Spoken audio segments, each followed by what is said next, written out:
There is evidence that modern humans are not from Earth. It may appear like something out of X-Files episode, but ancient nations have discussed the notion of bringing life to another planet since the dawn of humanity. Even though humanity is supposedly the most advanced species on the planet, it's startlingly unsuitable and ill-equipped for Earth's environment. Sun damage, a strong disdain for naturally occurring raw foods, insanely high rates of chronic sickness, and more. Furthermore, many people get the impression that they don't belong here or that something just isn't right. This is what Dr. Ellis Silver, professor of ecology, says. It may appear like something out of an X-Files episode, but ancient nations have discussed the notion of bringing life to another planet since the dawn of humanity. And according to this hypothesis, humans were not born on Earth, but rather on another planet. Humans exhibit several dysfunctions that would not exist if we were Earth's product. According to the beliefs, humans are naturally unruly and violent people with large egos, so highly evolved aliens gathered the human population on their last planet and banished us to Earth to learn how to behave. Professor of ecology Dr. Ellis Silver created this notion. According to the Australian professor, people have back issues and are frequently in pain because our race evolved from a planet with less gravity than Earth. We also have troubles when we are exposed to direct sunlight for a short period. According to Silver, since we were not created to be in such proximity to the sun, humans are not from Earth. A book by Dr. Silver compiles all of his most robust evidence. Another point advanced by the professor concerns parturition issues, particularly those caused by a newborn child's head, is enormous. As a result, we are the only species with such high rates of problems and death for the mother, both the mother and the infant during pregnancy and delivery.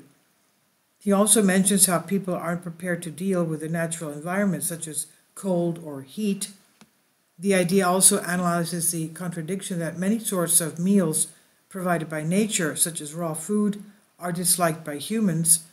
According to Silver, humans become ill a lot because, among other things, our biological clock is set for a 25-hour day, which was supported by Harvard research. Silver thinks that the anatomically modern human is a hybrid created by the crossover of Neanderthals with another species of human that arrived on Earth between 60,000 and 200,000 years ago, maybe from a planet in the Alpha Centauri solar system or nearest neighbor. Ancient man's mode of connecting with these intelligent aliens that came on Earth was presumably through the ancient gods, quote-unquote, who would descend from the heavens in their chariots of fire and flying boats, their spacecraft, that is.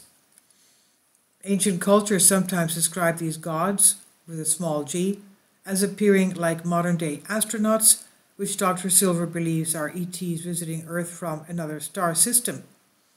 Of course, moving from the notion of aliens bringing life to Earth from another planet to aliens bringing life to Earth because they were angry with humans is quite a leap. Other theories are circulating within the ancient astronaut group, claim that aliens aided in the acceleration development on our planet by convincing their genetics with apes. And this may all seem a little far-fetched, but think about it. Why aren't we able to blend in on this planet? If humans were formed by nature, why do we have all of the dysfunctions Dr. Silver mentioned?